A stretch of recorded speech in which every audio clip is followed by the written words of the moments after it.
Many social behaviors are selfish and altruistic, meaning that they benefit one individual at the expense of others. But why? Fitness is the level of success at survival and reproducing offspring in order to pass on your genes to the next generations. It seems counterintuitive, then, how selfishness and altruism exist in sacrificing yourself for others. Why hasn't it been weeded out by natural selection? Doesn't that decrease your fitness? It seems so, but there's more to it than meets the eye. What we have found was that these altruistic behaviors do not occur randomly.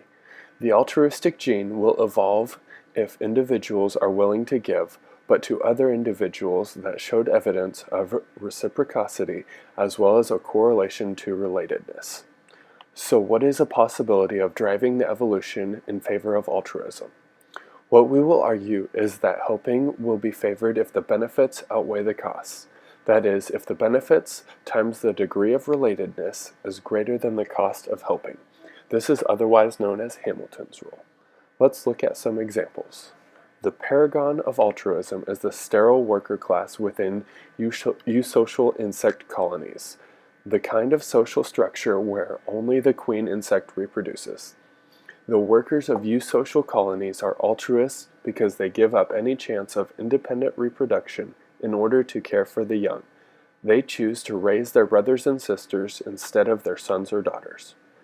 Other examples of ants acting altruistically include leaving the colony if sick to die a solitary death as not to expose others to the illness, and one species of Malaysian ants that explode suicidally as an act of defense, just to name a couple. Another example of altruism in nature is the alarm call in monkeys. When a predator such as a snake or a large bird is spotted, many times a monkey will warn monkeys nearby with a call. This endangers itself, making it more likely for the predator to find and attack the monkey that made the call. Monkeys are much more likely to call if it benefits other monkeys related to them, a form of indirect fitness. This allows the monkey to still protect its genes and pass on its genetic material. Ants and monkeys are examples of two species that act altruistically. Lions, however, act selfishly to preserve genes of themselves and their kin. Male lions compete violently for prides of females. When the lions are overthrown, the new males commonly hunt and kill the young cubs. This is called infanticide and is performed to speed up the process of having kin of their own. The spiteful act can be explained by Hamilton's rule, where the cost to keep the unrelated cubs alive far outweighs the benefit.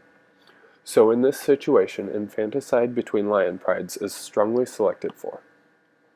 What all of these have in common is that there are either direct or indirect benefits for these behaviors in terms of passing their own genes on to the next generation. Hamilton's rule can be used as a guide to predict which behavior will be demonstrated. Some organisms are likely to act altruistically within their kin in order to transmit copies of their genes through their relatives rather than at random because they have little or no direct fitness. Other organisms, though, act selfishly as direct transmission of their genes is more efficient than relying on cooperation and reciprocity.